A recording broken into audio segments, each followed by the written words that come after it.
Ujumbe wa leo unasema epuka maasi, unyakuo wa kanisa umekaribia. Epuka maasi, unyakuo wa kanisa umekaribia. Awali yote naomba nisome kitabu kile cha Mathayo sura 24 na ule mstari wa 10. Mathayo sura 24 na ule mstari wa 10 hadi wa 13. Hapo ndipo neno letu la utangulizi linapoanzia. Mathayo sura 24 mstari ule wa 10 hadi wa 13. Neno la Mungu linasema, hiki ni kipindi ambacho Bwana Yesu alikuwa katika milima Mizeituni na wanafunzi wake wakamfuata, wakawa wanamuuliza ni lini au ni nini dalili ya kuja kwako na mwisho wa dunia. Sasa Yesu alianza kusema au kuzitaja dalili za kuja kwake, lakini karibia na mwisho akasema maneno yafuatayo. Mstari wa 10 anasema, ndipo wengi watakapojikwaa nao watasalitiana na kuchukiana, na manabii wengi wa uongo watatokea na kudanganya wengi. Mstari wa 12 anasema, na kwa sababu ya kuongezeka maasi upendo wa wengi utapoa. Tarudia pale, anasema na kwa sababu ya kuongezeka maasi upendo wa wengi utapoa, lakini mwenye kuvumilia hata mwisho ndio atakayeokoka. Tena habari njema ufalme itahubiriwa katika ulimwengu wote kuwa ushuhuda kwa mataifa yote, hapo ndipo ule mwisho utakapokuja. Ujumbe wetu unasimama katika mstari wa 12 ambapo anasema na kwa sababu ya kuongezeka maasi upendo wa wengi utapoa. Mojawapo ya dalili ya kurudi kwa Yesu Kristo mara pili ni kuongezeka kwa maasi duniani. Kuongezeka kwa maasi duniani. Lakini kuna mambo mawili ya kuzingatia. Kuna tofauti ya maovu na maasi. Kuna tofauti ya maovu na maasi. Au niseme kuna tofauti ya uovu na uasi. Maovu ni mambo yote mabaya yanayotendwa na watu ambao wapo nje ya imani. Maovu ni mambo yote mabaya yanayofanywa na watu ambao wapo nje ya imani. Kwa mfano, watu ambao wapo nje ya imani ni rahisi kuua, ni rahisi kuiba, ni rahisi kutukana, ni rahisi kufanya mambo yote mabaya, kuvunja sheria na amri zote za Mungu. Watu ambao wapo nje ya imani. Lakini maasi yanafanywa na watu ambao wapo ndani ya imani. Maasi yanafanywa na watu ambao wapo ndani ya imani. Maana huyu mtu yuko ndani ya imani ya kumwamini Yesu Kristo, lakini anafanya mambo yale yale ambayo wanafanya watu ambao wapo nje ya imani.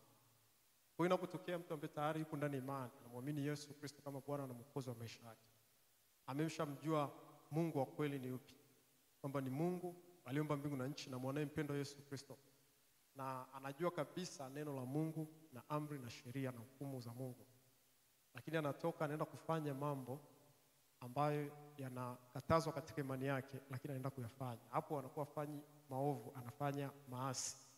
Kwa sababu uasi maana yake ni mtu amejitoa au amejitengua kutoka katika sehemu fulani na kwenda katika sehemu nyingine.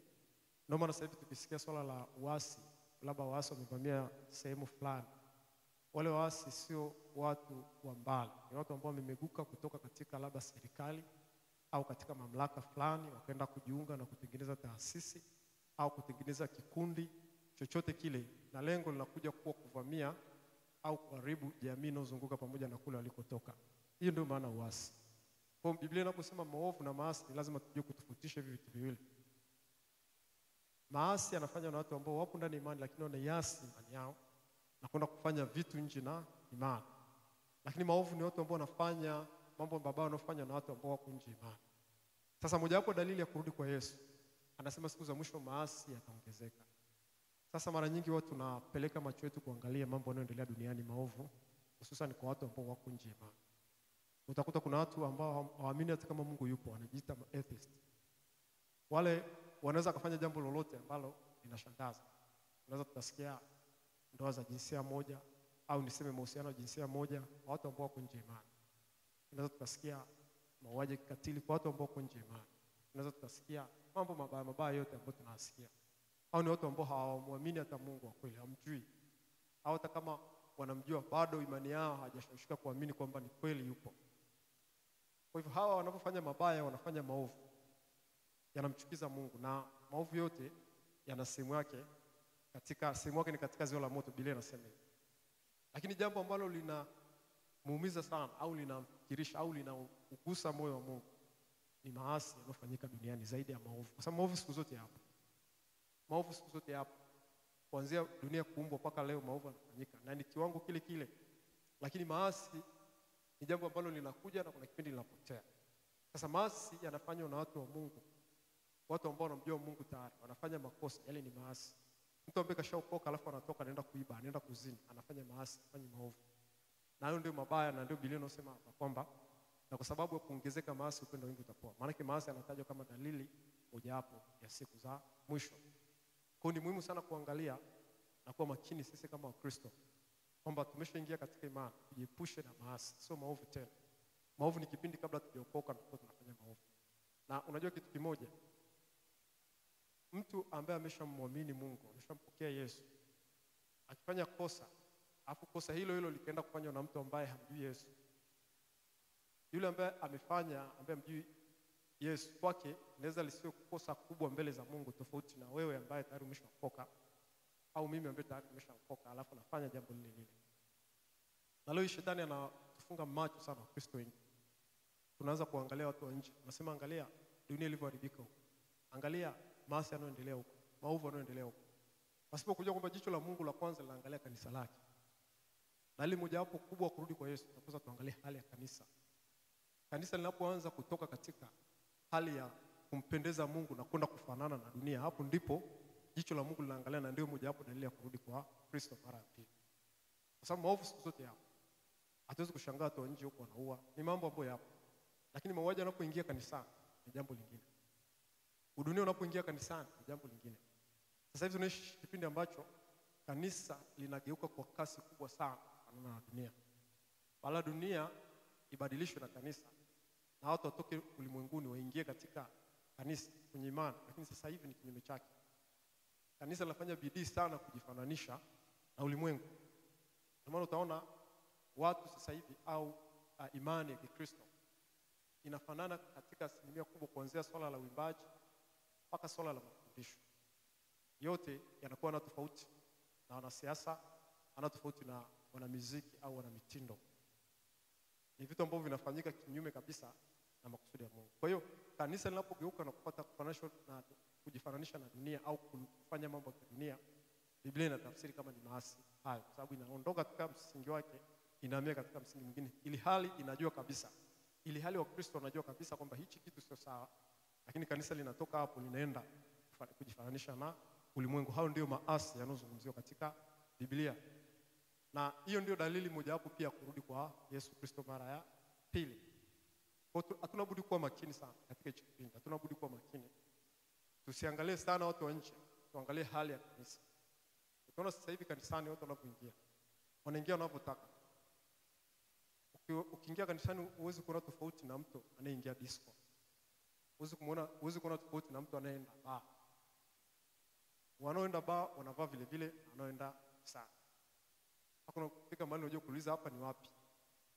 Mwanamke alivyovaa anavyoenda kwenye dance disco ni sawa tu na anavyoenda kanisani. Kwa hiyo kuona ni maasi kipindi ambacho tunaishi. Maasi yanaongezeka sana. Na hiyo ndio dalili ya kurudi kwa Yesu Kristo mara ya pili. Kwa neno la Mungu linatutaka tutubu. Neno la Mungu linatutaka tutubu. Kitabu kile cha Yeremia sura 3 mstari ule 22. Alafu nitasoma na Tito sura ya 2 mstari wa 14, tutaenda kumaliza kwa kuomba. Kitabu cha Yeremia sura 3 ule mstari wa 22, neno la Mungu linasema. Yeremia sura 3 mstari wa 22, neno la Mungu linasema.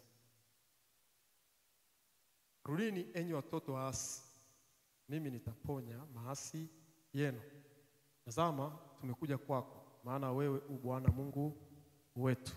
Umeona? Kuna sisi tunapaswa turudi kwa Mungu wetu. Kama wewe ni kiongozi wa kanisa, rudi katika ule mstari au msingi wa neno la Mungu. Hatupaswi sisi kwenda kuingia katika ulimwengu. Ulimwengu unataka uje kwetu sisi. Wajifunze kwetu sisi, wabadilishwe na sisi, mienendo yetu, imani yetu na jinsi tunavyoishi. Lakini tunapotoka sisi na kwenda kufananishwa na ulimwengu, ulimwengu kwanza unatudharau na kuona kwamba sisi tunategemea, kumbe sisi tunapenda huko zaidi. Lakini wao ndio wanapaswa waje kuziona nguvu za Mungu huko na mabadiliko halisi. Tutoke, Biblia inatuambia turudi sisi tulioasi. Enyi watoto waasi, mimi nitaponya maasi yenu. Tazama tumekuja kwako, maana wewe Bwana Mungu wetu. Kitabu tena cha Tito sura ya 2 na mstari wa 13 na 14. Nasoma pale kitabu cha Tito sura ya 2 ule mstari wa 13 mpaka ule mstari wa 14. Tito sura ya 2 mstari wa 13 hadi 14. Neno la Mungu nasema, tukilitazamia tumaini lenye baraka na mafunuo ya utukufu wa Kristo Yesu, Mungu mkuu na mwokozi wetu, ambaye alijitoa nafsi yake kwa ajili yetu ili atukomboe na maasi yote na kujisafishia watu wawe milki yake mwenyewe, wale walio na juhudi katika matendo mema. Kristo anatuita, anataka kututakasa na maasi, anataka kututoa katika makosa. Kwa hiyo wewe kama baba upo kanisani, jiangalie maisha yako yana mabadiliko gani? Je, unabadilika kumfuata Kristo au unabadilika kufuata ulimwengu? Jiangalie tofauti yako jana leo.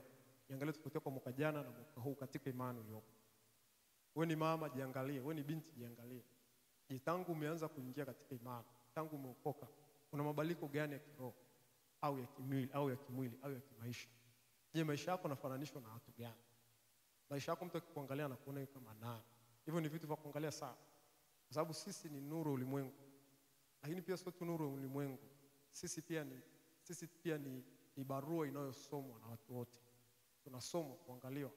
Watu wanatazamia kuingia kwetu. Sio sisi tuwafuate wao. Kwa hiyo ni jambo la kuangalia sana. Na siku za mwisho Mungu atateketeza maasi yote na watendao maovu. Bwana Yesu alisema kwamba katika siku za mwisho atatuma malaika zake, watakusanya maasi yote kutoka katika pembe nne za nchi. Na pia wataenda kutupwa katika hukumu wa milele. Kwa hivyo hatuna budi siku zote kuwa makini na pia kuangalia jambo hili. Unyakuwa kanisa umekaribia kuliko tunavyodhani. Biblia inasema wanaposema kuna amani, uharibifu ndipo unapokuja kwa ghafla. Sasa hivi tunasikia mambo yanayoendelea Mashariki ya Kati, kwamba kuna mikataba ya amani. Hakuna amani yoyote katika hizi siku za mwisho. Hizi amani zinatabiri tu kwamba tumefika katika siku za mwisho, lakini kiuhalisia hakuna amani yoyote itakayokuja katika ulimwengu huu. Biblia inasema katika kitabu kile cha Daniel sura ya 9, anaelezea pale, anasema kwamba yule mpinga Kristo ataingia agano thabiti na watu kwa muda wa juma moja, lakini nusu ile juma atavunja ule mkataba wa amani. Kwa hakuna amani yote ya kudumu katika hii dunia imetabiriwa. Ukisikia amani jua kwamba ndio uharibifu umekaribia kuliko kawaida. Kwa hiyo ni wakati wa kuangalia sana. Dalili za siku za mwisho zimeshatimia zote. Lakini kubwa sana ni katika kanisa la Mungu. Ndio maana utaona kipindi ambacho Mungu aligarikisha dunia ya kwanza, kipindi cha Nuhu. Utaona sababu kubwa pale ukisoma. Biblia inasema kwamba wana wa Mungu, ulifika wakati wana wa Mungu wakatamani binti za wanadamu. Hicho ndio kitu ambacho kilimkasirisha Mungu na kuleta ghadhabu juu ya nchi. Hakusema pale kwamba watu walikuwa ni wabaya tu. Ni kweli alisema kwamba dunia iko imejaa dhuluma. Lakini angalia ile dhuluma ilikuwa inalenga watu gani? Anasema wana wa Mungu walipotamani binti za wanadamu. Maana yake ufalme wa Mungu unapoingizwa kwa wanadamu, ufalme wa Mungu unapotoka kuwa kimungu na kufananishwa na kidunia, ndipo kipindi ambacho ghadhabu ya Mungu inafika kilele na hapo inaachiliwa juu ya nchi. Lakini kama dunia itaendelea na mabaya na maovu, lakini kanisa bado litaendelea kusimama imara katika misingi ile ile, watu wa Mungu wataendelea kubaki vile vile pasipo kujichanganya na dunia, ni kabisa hiyo inaonyesha kwamba kanisa hilo liko safi. Lakini kanisa linapoanza kutoka katika misingi na kwenda katika misingi mingine ya kilimwengu, ni dalili mbaya sana ya kwamba tupo katika mwisho wa dunia. Kwa hiyo angalia vipindi vyote, Mungu anaangalia jinsi gani watu wanapotoka katika msingi, wanapoasi na kwenda kufanya mambo ya kidunia, ndio hapo ghadhabu ya Mungu inapoachiwa. Kwa hivyo tutaenda kumwomba Bwana katusaidie tusiwe miongoni mwa ambao tutaangukia katika upotevu wa maasi ya siku hizi za mwisho. Bwana Yesu, nakushukuru sana. Asante kwa ajili ya neno lako. Ninaomba ukanisaidie na ukatusaidie sote ambao Mungu tunasikia maneno haya. Ni kweli imeandikwa kwamba maasi yataongezeka katika siku za mwisho na upendo wa wengi utapoa. Zaidi ya dalili nyingine zote zilizotajwa, tunaona hii pia ni dalili mojawapo kurudi kwako. Ndio maana ukasema katika kitabu cha Ufunuo sura ya 3 ya kwamba katika ile kanisa la Laodikia ukasema unatujua matendo yetu na unajua matendo ya kwamba tu baridi ya kwamba si ulisema katika kitabu cha Laodikia sura ya 3 ya kwamba nakujua matendo yako, u baridi wala umoto, lakini tuna uvuguvugu. tunaomba ukatusaidie kutoka katika vuguvugu wetu, sababu vuguvugu ni dalili ya maasi. Bwana Yesu, ninaomba ukamsaidie yule anayesikia maneno haya, roho ya uasi katoke ndani yake leo hii. Na ulisema turudi watoto wenye kuasi, na Bwana leo hii tunarudi kwako, tunaomba ukatuondolee maasi ya kila namna. Kuvaa vibaya ni maasi, kufanya vibaya, kufanya maovu ndani ya nyumba yako ni maasi, kufanya maovu ndani ya imani ni maasi. Naomba ukanisaidie, naomba ukatusaidie tuweze kusimama na kushinda katika hichi kipindi kibaya. Ni katika jina la Yesu ninaomba Baba, neema ikashuke juu ya kila mmoja, neema yako ikaingie juu ya mtu huyu ambaye anasikiliza maombi haya, neema hii ikashuke juu ya mtu huyu ambaye anaomba naye pia, neema hii ikashuke juu ya mtu yule ambaye Mungu anakutafuta, na Baba ukatuinue na kutumarisha kanisa lako tusipotee. Ni katika jina la Yesu ninaomba na kuamini. Amen.